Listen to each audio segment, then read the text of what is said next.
Hello, everybody.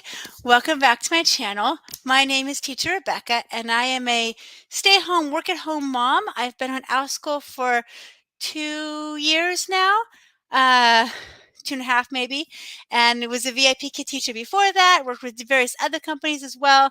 So I've been working from my house, teaching online for the last 6 years. And I now have 3 kids, ages 6, 3, and 1 month. Eek. So I have plenty of videos about how I have taught while pregnant.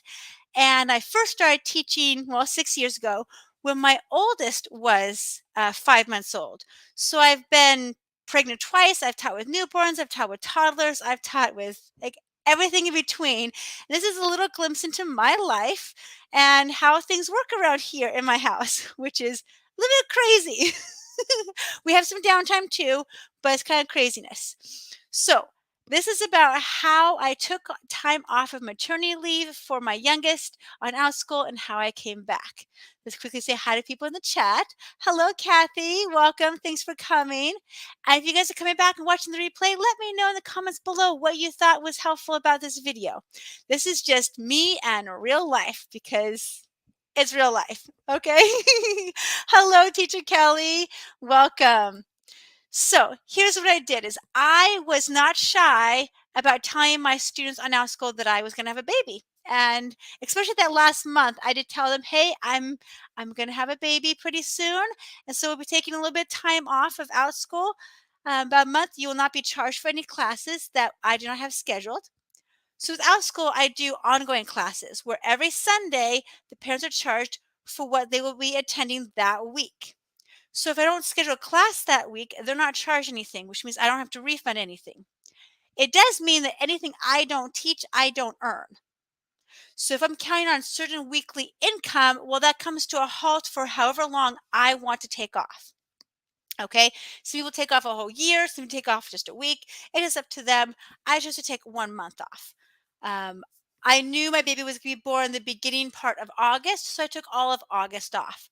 So I told them as I got close and close to the due date time that, hey, this will be our last lesson. We'll come back in September.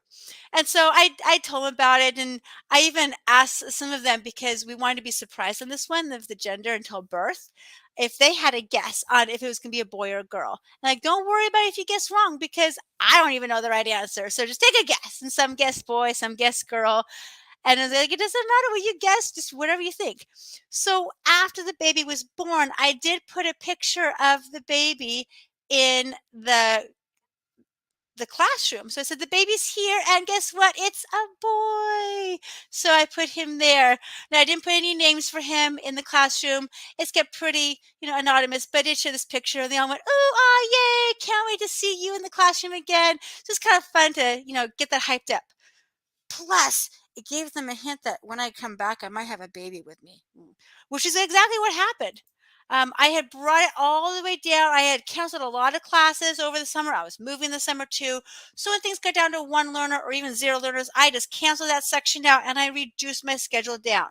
So at the time of birth, I was only doing 3 ongoing sections, one on Wednesday, one on Thursday, one on Saturday. I pared it way down. So those 3 sections were now put on pause. And I've now taught 1 week with them, and I'm starting my second week. I have opened up more ongoing sections for that class, the kitchen table rainbow science class where we do science experiments. I did open new sections for the Beat the Teacher math section. We do math games, and I did open a few one-time classes here or there. Okay. I'm slowly getting traction, not a whole lot yet. I'm hoping to build it back up again. I want to keep to about 1 class per day. My class is about a half an hour, so whether morning or afternoon, 1 class per day. Now, in the past, I always arranged it during my daughter's nap time. Now my daughter's 3 and she decided, I'm done with naps, Mom. Great. Okay, so you're done with naps. My 1 month old has not yet established a nap schedule yet. He's like, I'm hungry every 2 to 3 hours ish. And when he's hungry, he can't wait. And then he goes to sleep for a while, or he's awake, or whatever. There's no schedule for a newborn. Even sleep trainers say you got to wait at least 8 weeks or so before you can establish a nap routine. So, How do I do it with no nap over here and no schedule over here? Well, I cross my fingers and hope for the best. No, I get ready for interruptions. For the most part, my oldest, my 3-year-old, is fine watching TV. So as long as I, limit screen time during the day, I can say, here is your iPad, we'll put in a Disney movie, and she stays fine on there. Downside, if something happens to her tablet or iPad, she'll come into my office and say, Mommy, Mommy, Mommy, and bang at the door, which is exactly what happened last week. Oh my goodness. Okay. So last week on Wednesday was my first class back, and we were running late because we just came from my baby's doctor's appointment. And his appointment was like 1:30. And my class was at 3:30. So I'm like, let's hope we can get through the waiting room and in the doctor's office and get back in time. We came back about 3:15. I'm like, great. I got 15 minutes to get both kids settled and in class. Not gonna happen. So I decided to do this. My brain's going think, think, think, think, think. And so I put the tablet on for my daughter, so she's watching it, and I decided to bring my baby into class with me, and I nursed him down below. See, you can only see from here down, so you can't see what's going on down here, right? So I can hold him and I can nurse him um, while I teach. Real quick, I know. Oh no, about the naps. I know, no naps. What do? I knew it was going to come someday, but I'm like, okay, hopefully she has something else. Kathy, that sounds kind of stressful. I give you a lot of credit for taking a risk. Well, yeah, you got to get back to teaching. I have to earn money, so we got to make this work somehow. I think I figured out what you were trying to say there. So here's what I did. I nursed him for the first 15 minutes of class, and he was on my lap and stuff. Then I said, "Okay, guys, I'm with the baby now. Look, baby, yay, baby!" I showed him off. They're like, "Oh, ooh, oh, yay!" And I put him down on the floor next to me. I had brought in his bouncer seat right in here. Ta-da! So I put him in his bouncer seat right there. He hung out, and he just kind of slept the last half of class, which was great. Yay! Plus, if they knew they heard any baby cries, they're like, "It's a baby, it's a newborn." Oh, because somehow newborn baby cries are not that bad. People are like, "Oh, it's a newborn. They have a need. They cry because they need something."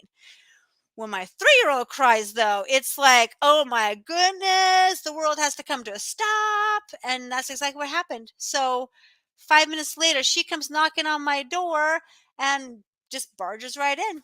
I'm like, sweetie, you got to go back to your TV. No, mommy, blah. I go, fine. So she sat on my lap. So she was on my lap the last 10 minutes of class. He's down below. I'm like, the show must go on. Thankfully, I'd had enough rapport with these students that they're like, it's fine.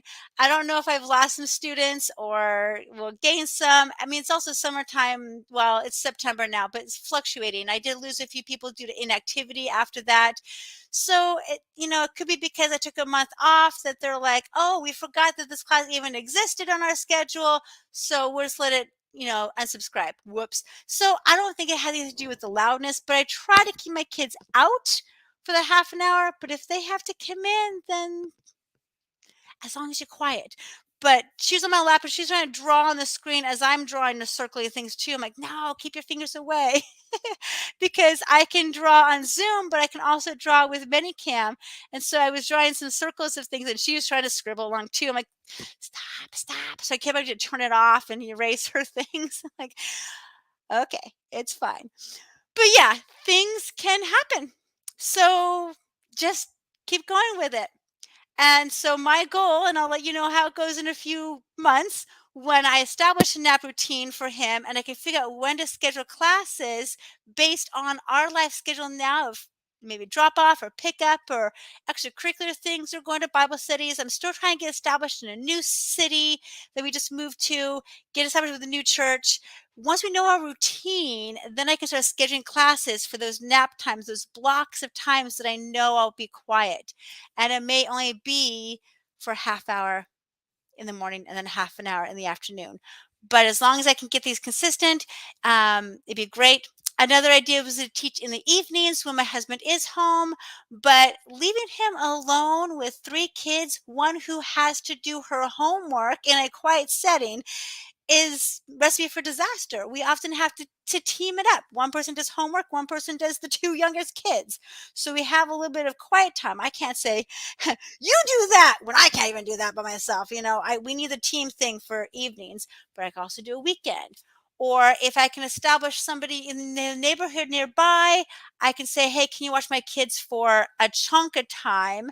And I can just get a ton of classes in that day and do like a massive day. Thankfully, my baby can take a bottle, so that's nice. I can say, hey, can you watch it for a couple hours? So there are options we can do to help me establish more classes. But for now, one class a day, I'm home, and I can do it that way. Let's see what Kathy says. My 1-year-old grandson is often crying outside my door during class also, though. My daughter takes care of him, but she can't always keep him quiet. Sometimes students comment, but no losses. That's good. That's good. Sometimes somebody telling my daughter, shh, you can't be here, makes her scream even louder than she was before. Does that happen to you, Kathy? Where it's like he's kind of yelling, but kind of like, okay, fine. But as soon as you say stop yelling, it gets worse. And we're like, whoa, whoa. Now I have a screaming kid and a yelling parent or older kid yelling at each other outside my door. Just come here and sit quietly. At least you're quiet. I mean, at least I have a door, but I'm trying to figure out what to do with this door. Let me take a peek through the door. So the doors over here, they're French doors, and they can close. And I put some shower curtains over here, but they have doorknobs, but there's no latch. Okay, so they just kind of close, but they can just get pushed open. So I have to figure out how to close this together. Now I tried the whole kid lock over the door thingy. I tried buying these, and they are too small. They won't reach both handles. Okay. I tried putting a rubber band over the handles, and they snap and break because she pushes so hard on it. So I've got broken rubber bands. So if you have any suggestions, I'm open to it. Of how to keep her out and say, when the door's closed, you can't come in. So right now it's open, she could come in. I'm trying to keep it so if it's open, you can come in. If it's closed, stay out. She's getting there. She's learning, but she knows that if mommy's in there and she wants mommy, she just comes right in. I'm like, no. So we're working on that. Well, I gotta go. I gotta go pick up my oldest from school now. But that is a little glimpse into a kind of crazy life, but you can still teach and have crazy things happen using a system in place for what if they get loud? What do you do? So it's up to you what you do. I prefer to teach when they are quiet, but it can't always happen. Bye, Teacher Kelly. Bye, Kathy. Thanks for coming. Bye, people in the replay. Please let me know below if you learned anything from this or if you have a similar experience. Do you teach with kids? And what do you do when you're teaching? What do they do? I'll see you guys later. Bye.